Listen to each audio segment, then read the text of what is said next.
What's up, nerdy chicks? I hope you're having a great day and welcome to Nerdy Nails. Now in today's video I'm going to show you the difference between a gradient and a ombre nail art design. So let's jump into today's nail art video. So the difference between the two is really easy. It's all based on the colours used. If you're using 4 different polishes but they're the same colour but different shades of the same colour, then it's an ombre design. As you can see here, I have 4 different shades of blue on this makeup sponge. Therefore, I am making a ombre design, then a gradient design. Here we have a cute blue ombre. I also did the same design as well, but in purple. And this one is a purple ombre, and this one's a blue ombre. Both of these being ombre designs rather than a gradient design. Then, for a gradient design, you have to use at least 2 different colours that are not the same colour or a similar shade. Here I'm using a blue and purple nail polish.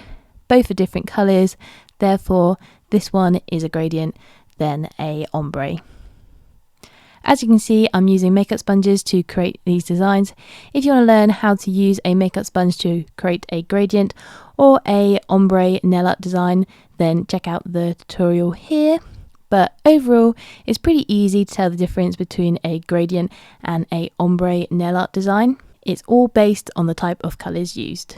I believe the confusion came from, as it's pretty common knowledge when you're using a makeup sponge for nail art, it's typically known as doing a gradient nail art design, but if you're using the same colour to make a gradient but the different shades of the same colour, then it's actually a ombre nail art design rather than a gradient nail art design.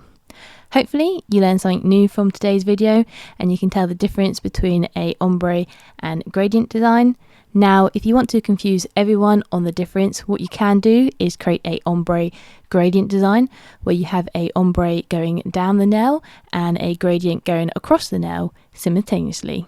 Overall, mixing both nail art designs together to create an amazing ombre gradient nail art design. But there you guys have it. That's the difference between a ombre and a gradient nail art design, and you now know for future reference. If you have enjoyed today's video, then please leave me a like and please make sure to subscribe so you don't miss out on any nail art tutorials or nail art advice, and it also helps out the channel hugely. So just remember guys, keep being awesome, keep being amazing, and I will see you in the next nail art video. Bye!